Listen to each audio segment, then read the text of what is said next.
हरियाली से भरे एक जंगल के किनारे एक छोटा सा गांव था, सुखपुर।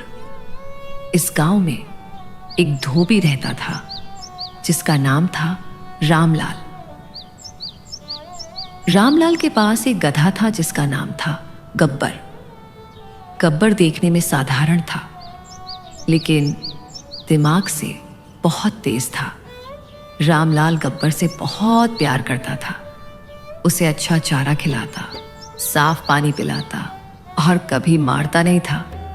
गब्बर, तू मेरा सबसे अच्छा साथी है, तेरे बिना मेरा काम नहीं चलता, रामलाल कहता। गब्बर भी रामलाल से बहुत प्यार करता था और मेहनत से काम करता था। उसी जंगल में 3 भेड़िए रहते थे, काला, भूरा और पीला। तीनों बहुत खूंखार थे, लेकिन दिमाग से बिल्कुल मूर्ख। वो हमेशा आसान शिकार की तलाश में रहते थे।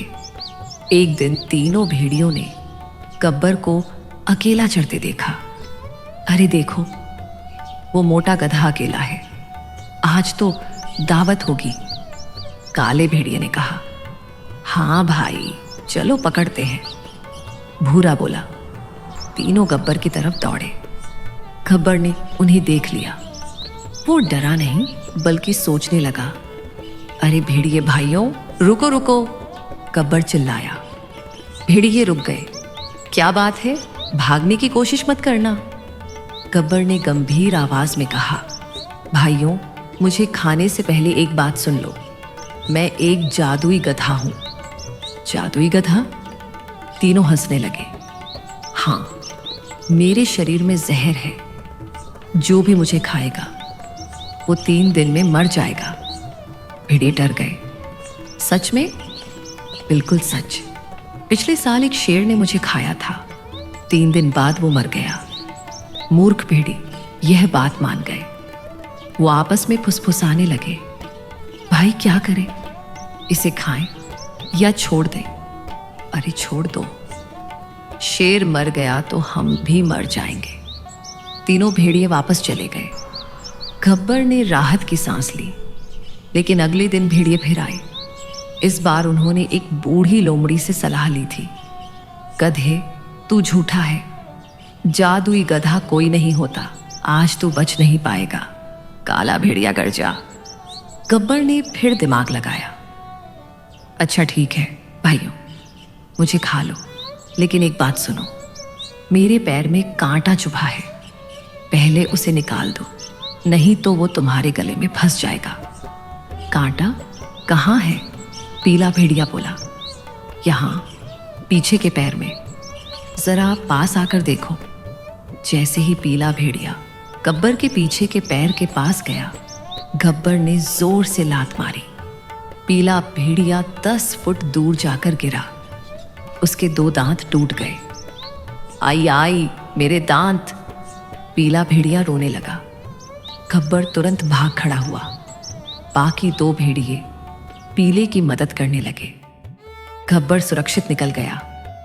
तीसरे दिन भेड़िए और भी गुस्से में थे। उन्होंने तय किया कि इस बार गधे को नहीं छोड़ेंगे।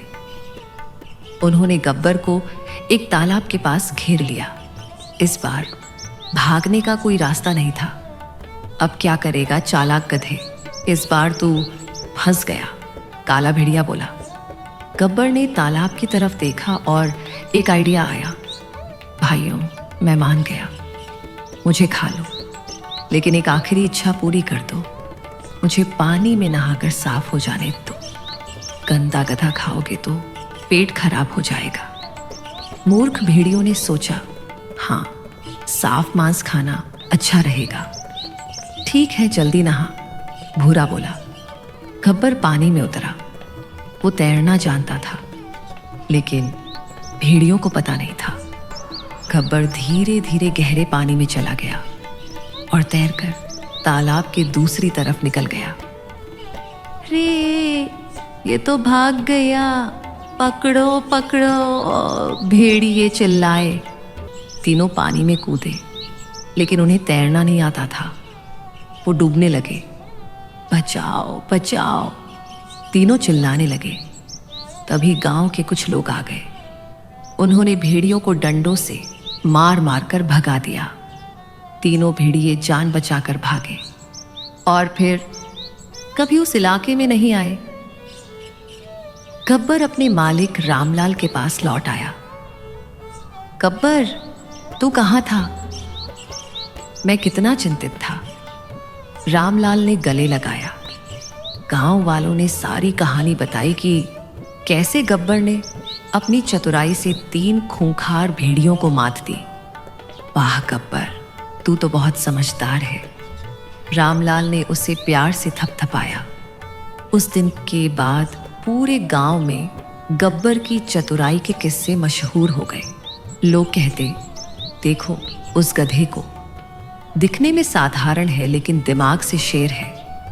गांव में एक कहावत बन गई, ताकत से नहीं अक्ल से जीतो।